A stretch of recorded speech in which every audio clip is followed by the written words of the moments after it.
Hi everyone, welcome back to my YouTube channel. So in this session we are going to discuss more about UDFs. Okay, what is UDF, why we are using UDF, and how we are going to use the UDF.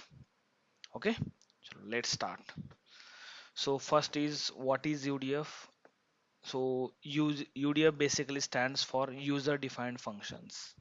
It means like same kind of functions like we used to write it in Python. Okay, but only difference is these UDFs will allow us to apply the function directly on the data frame. Okay, means we are going to perform few operations on the data frame using UDFs. Okay, and yeah, okay, so let's start. So second question is why to use UDF. Okay, so answer to this is if we want to reuse a function on the multiple data frames. Okay, we need to write UDF, okay, so that we can use it on the multiple data frames. Okay, then the third question will be how we are going to use that. Okay, first one is by registering it with UDF function with Spark session, and second is by using decorators. Okay, so let's start the practical so that we can see how we can write the UDFs, okay, in PySpark. Okay, let's start. See, here I have created Spark session. Here I have created one data frame, and this I tried to show it. So this is my data frame. Okay, so I will tell you like two scenarios. I will explain you two scenarios where we can use a UDFs. Okay, so first one is, consider I want to add this fees value and fine value. In short, I want to do total sum of fees and sum.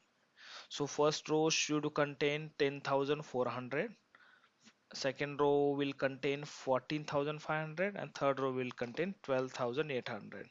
So if you want to do row by row operation, then also we can use UDFs. Okay, so like I told you, like if we want, it's the UDFs are similar to our Python functions.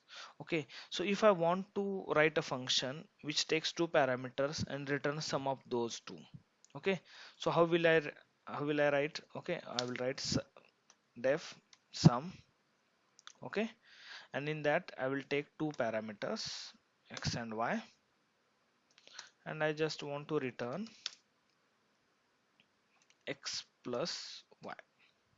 Okay, this is what my function it will do. Okay, but I want to perform this operation on the each row of a data frame. Okay, how can I do that? So what we can do, we can register this function to Spark session. Okay, how we can do that? So we can do UDF is one function. Okay, that takes two parameter, one is function and second one is return type. So function is sum is our function. Okay, and the return type will be sum of two integer columns will be integer, right? So integer type. Okay, and I will assign some name to this. Okay, okay, like this. See, now this way like we can register any function to Spark session. Okay, so with the UDF function. So now it means now I can consider this sum calls as one function, and I can pass two columns to it, and I can produce the results. So how can I do that? So let's see what I will do. I will create one new column, and I will add these two columns into it, and I will create new column by the name total amount. So let's start. So what I will do, see, I have this data frame, right? So I will create one column by the name total amount.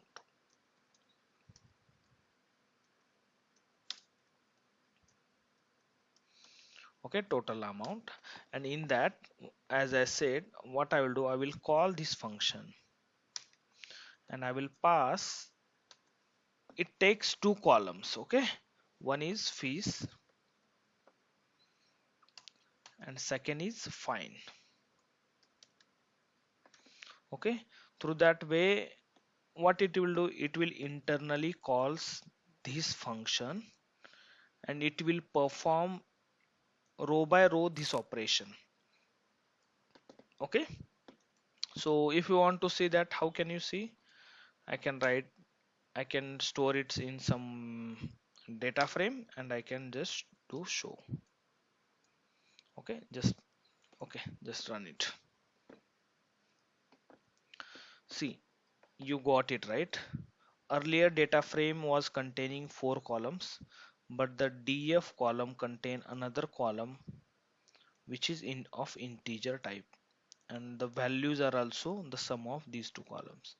So in short, I would say like if you want to do row by row any operation in a data frame, Spark data frame, then you can use UDFs. Okay, so I will try to show you now the another way to register a register a function to Spark. Okay, so now I will take one small condition and I will try to solve that. See, this Nan, Rahul, and Sonali. These three are the names. If I want to convert those into a capital letter, okay. So how can I do that? So I will write one function, plain Python function, which takes one parameter and it will convert that string to uppercase. So chalo, let's start. Okay, so what I will do, uppercase, I can take any name, plain Python function which will take one string and which will return str dot upper. This is the plain Python function. Okay, so how can I register this with the decorator? So we have one option. Okay, here what you can do, you can do at the rate UDF, and in that you can mention the return type. The return type will be the return type of string will be string. Okay,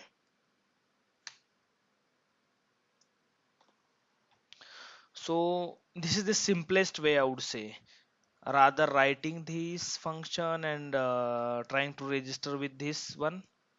We have some alternate and we can use same function to do the work. Here we are registering it and we are assigning it to some variable and we are passing that those parameters to this function. Okay, so this is the simplest way, just we use the decorator and just mention the return type. Okay, this, see, in plain Python this function will work with one string, right? So if you want to use a function on the data frame on each row, okay, so at that time this is the best, like UDF is the best way, okay, to do that. Okay, so and also see, here we have used with column to create one new column, but if you want to create new column we have another alternative way. Okay, and which is the optimized way I would say, that also we will look. Okay, so now your df has five columns. Okay, so now what I want to do, I want to convert this name to upper case. Okay, so let's start. So what I will do, df dot select, I want all the columns. Okay, and I want to do uppercase and I want to pass one column. Which column? Name column. Okay, I want to pass name column to it, and I want to give some alias over here. So I will give updated name or uppercase name, something like that. Okay, and I will do show, and let's see how we can get the result. See, I get the names in a capital letter. So if I want to conclude this, I would say there are two ways to register functions to Spark. One way is just with to the UDF function, just pass two parameters, function name and the return type, and assign it to some variable and use that variable as a function which takes the same amount of parameters, okay, as that of the function. Otherwise just use the decorator and mention the return type over there. And see, this function is plain Python function, it will take only one string at a time, okay, normally. But since we have registered it as a UDF, we can use that to run on row by row on each row in a data frame, okay. And also we learned like we have two ways, okay, to create new column. One is with column and second one is select clause, okay. And I would say this is the optimized way to create new column rather than using with column. When you want to create hundreds of column, okay, at that time I would say select will be the optimized approach rather than with column, okay. Thank you so much. Please subscribe to my YouTube channel, and I will keep posted data engineering related